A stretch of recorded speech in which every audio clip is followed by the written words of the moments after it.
So, in Pakistan's latest budget, there's this one number that just jumps right off the page. It's so big that it really makes you ask a pretty fundamental question. Why is Pakistan betting so much of its future on just handing out cash to the poor? Okay, let's dive into this because the answer tells a really fascinating story about poverty, global economics, and a massive policy change that's happening right now. And here it is, 716 billion rupees. That's the amount set aside for just one single government program in the next fiscal year. I mean, just look at all those zeros. It really puts the scale of this thing into perspective, right? This isn't just some small item in a budget, it's a massive national investment. We're talking about a 20% jump from last year, and it's equal to about 0.5% of the country's entire GDP. So a number that big, it obviously makes you ask, right? Where on earth is all of this money actually going? What is Pakistan's biggest social program? Let's break it all down. Right. The program is called BISP. So in this first part, we're going to unpack exactly what that is, who it's for, and why its budget just exploded. Okay, so BSIP stands for the Benazir Income Support Program, and you can pretty much think of it as Pakistan's main social safety net. Its core mission is actually super simple but really powerful. It's all about reducing poverty by giving cash directly to the country's most vulnerable families. It's what's called an unconditional cash transfer, which basically means the money goes straight to the female head of the household, no strings attached, to help them with whatever they need. Now, this program has actually been around for a while. It kicked off way back in 2008. But what's really striking is just how much it has grown. As you can see on this timeline, by 2016, it was already the biggest social safety net in the country, helping out over 5 million people. And now, for this upcoming year, that budget has absolutely ballooned to 716 billion rupees. It really just shows you how central this has become to the national economy.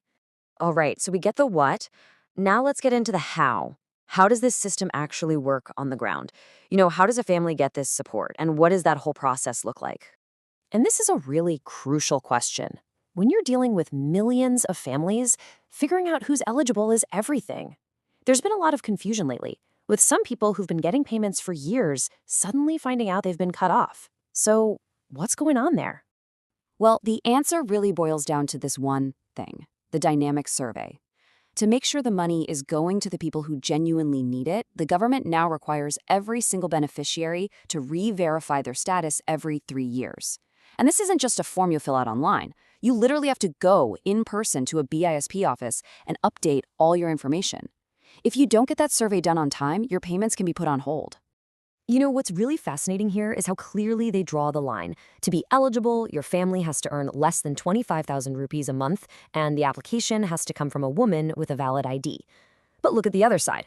You're automatically out if you're a government employee, if you own a decent amount of property, or if you even hold a passport to travel overseas.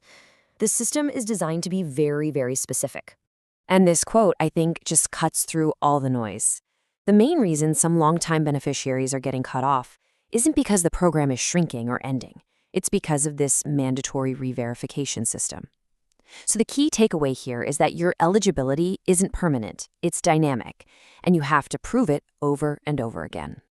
Okay, but here's the twist. This huge 716 billion rupee budget increase, it's not just a local decision. To really get the full story, we have to look at Pakistan's relationship with the International Monetary Fund, the IMF. So what you're looking at here is a page right out of a country report for the IMF, and it shows that this big boost to BISP is actually part of a much larger, carefully negotiated economic strategy. This isn't just about social welfare. It's about totally rethinking how the government manages and spends its money.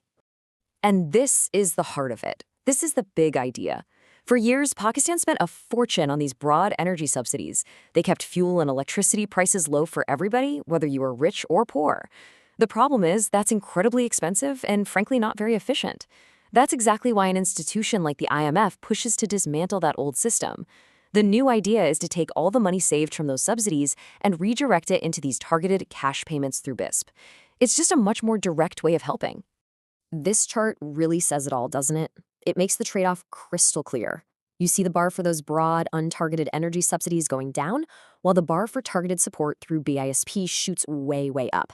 It's all about delivering financial relief more efficiently, straight to the people who need it most, instead of subsidizing costs for the entire population. So what does this all boil down to for the families actually getting this money? Well, the quarterly payment, the stipend, has been bumped up to 14,500 rupees. And for a family that's really struggling, that kind of increase can make a huge difference, especially when it's meant to help offset the rising costs of living, as those other subsidies are phased out. But, of course, a program this huge, it's never that simple, right? It's not without its challenges and its critics. So, is this massive shift actually working? And what does the future look like? Over the years, BISP has definitely had its share of criticism. Some people argue that even with the recent increase, the payment amount just isn't enough to truly lift a family out of poverty. There have also been accusations, especially in the early days, of political favoritism in who got selected. And unlike similar programs in, say, Latin America, it started out with no conditions, like requiring kids to go to school. While the program is always evolving, these are definitely part of its story. And all of this, it brings us back to that one huge, fundamental question at the heart of this entire 716 billion rupee plan. In a world with so many complex economic problems, is giving cash directly to the poor the best way to fight poverty? The answer is, well, it's far from simple, and it's a debate that's going to continue to shape economic policy not just in Pakistan, but all around the globe.